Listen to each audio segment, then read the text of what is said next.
Chers étudiants, chers amis, une nouvelle leçon qui m'est inspirée par l'actualité du jour, sérendipité, coronavirus et tartata. On ne parle en ce moment que des vaccins. Et parmi tous les candidats vaccins, vous en avez un qui fait l'actualité aujourd'hui, celui proposé par AstraZeneca. Il y a quelques jours, la firme pharmaceutique nous a indiqué qu'elle avait testé son vaccin avec un protocole 1 qui donnait 70% de bons résultats, et avec un protocole 2, 90%.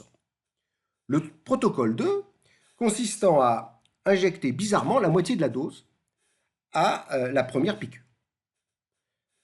Patatrac, aujourd'hui, ce matin, la firme reconnaît que, en fait, ce protocole 2 marche bien, mais il n'était pas du tout prévu. C'est une erreur.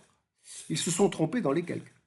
Et ce qui est assez étonnant, c'est que cette erreur peut, d'une certaine manière, faire avancer la technologie du vaccin. C'est exactement ce qu'on appelle une trouvaille, une découverte par sérendipité.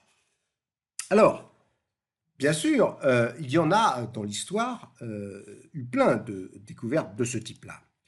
On a des exemples célèbres que je vais vous montrer pour illustrer cette notion de sérendipité. Alors on a d'abord les pseudo-sérendipités. Alors pseudo-sérendipité, c'est lorsqu'on finit par trouver ce qu'on cherchait, avec l'aide du hasard.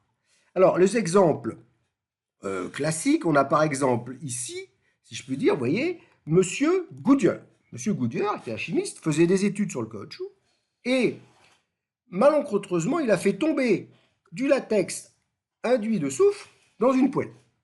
Il a ainsi découvert un procédé de fabrication révolutionnaire.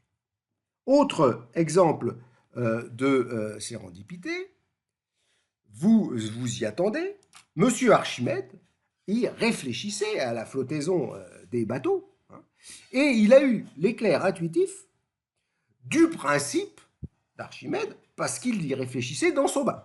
Mais il ne réfléchissait pas à la trajectoire des étoiles. Alors, on a aussi des vraies sérendipités. Alors, la vraie sérendipité, c'est quand on finit par trouver ce qu'on ne cherche pas, avec l'aide du hasard et des erreurs. Alors, on en a des célèbres, peut-être la plus célèbre, vous y attendez, celle de Monsieur Colomb, qui a découvert l'Amérique alors qu'il cherchait l'Inde. Ou, plus original, vous voyez ça, c'est Madame Tatin, qui a laissé tomber sa tarte à l'envers sur la cuisine, et qui, dépité, l'a mis comme ça dans le four, et en fait a réussi par là même à faire un grand pas à la gastronomie française. Alors, les pseudos, les vrais, il y a l'ultime sérendipité. C'est finir par trouver quelque chose qu'on ne voulait vraiment pas chercher, avec l'aide du hasard et des erreurs. Vous voyez ici cet objet mystérieux, c'est ce qu'on appelle le tokamak. Fabriqué en ce moment à ITER, c'est la fusion nucléaire en boîte. Il s'agit de recréer ce qu'il se passe dans les étoiles en chauffant un plasma à 100 millions de degrés. Le problème, c'est que ce tokamak peut avoir des ennuis. Et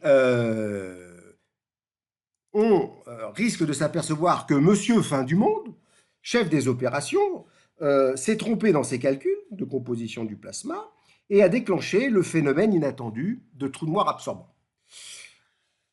En 5 minutes, des réactions en chaîne font que l'ensemble de notre planète tient maintenant dans un dé à coudre.